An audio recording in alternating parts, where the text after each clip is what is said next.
What is one of the greatest evidences that you have truly become a believer? It's confession. That is not to say that a Christian has no victory. They do have victory. That is not to say that a Christian just is saved in his sin. No, he's saved out of his sin.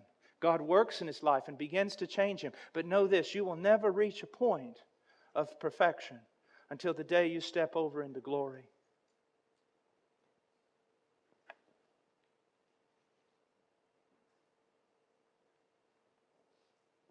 Is your life marked by confession? Is your life marked by confession? Do you see sin in a different light now? And does it bring you to agree with God and confess it? And at times even confessing sin to a brother and sister in Christ whom you have wronged.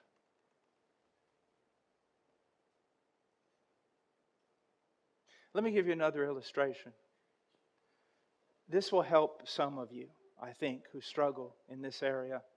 Not that you do not confess, it's just that sometimes your wrangling with sin causes you to doubt that you have been converted.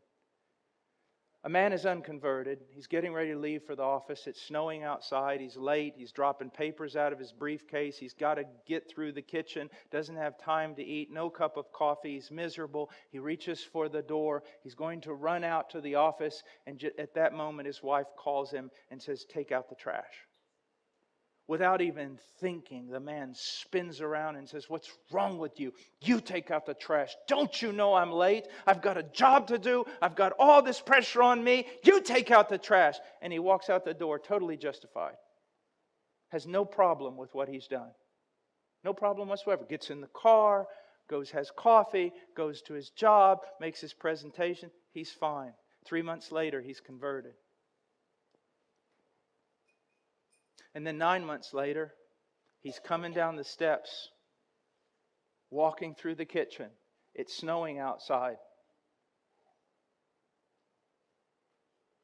He's got all kinds of pressure on him. There's papers flying out of his briefcase. His boss is just giving him up and down problems. He's getting ready to walk outside, and all of a sudden his wife comes down the stairs behind him and says, "Take out the trash before you leave." And without even thinking, he spins around and goes, "What's wrong with you? Take out the trash. Don't you see? I've got an appointment. I'm dropping papers. I got so much pressure on me." You say, "Well, Brother Paul, what happened then? I mean, what did conversion do to him?" What did conversion do? The moment he spun around and the moment those words started coming out of his mouth, it was like someone took a knife and drove it straight through his heart. And he bucks up against it. And he gathers his papers. He doesn't apologize. He knows he's wrong. He's even more furious now. He walks out the door. He's miserable. He is miserable. He gets in his car. He's going to drive off. He can't even drive the car. He's miserable for what he's done. He bucks up against it. He makes it to the office. He's got to go in and give his presentation. And finally, he just looks at his team and goes, "Look, I'll be there in a minute. I'll be there in a minute."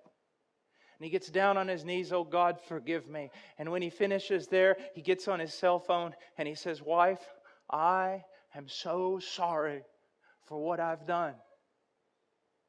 Forgive me. I can't go in there unless you forgive me." You don't think that's powerful? You don't think that's supernatural? I'm telling you it is. Something's happened to this man. And gradually, it will start coming out more and more and more. It will take a while.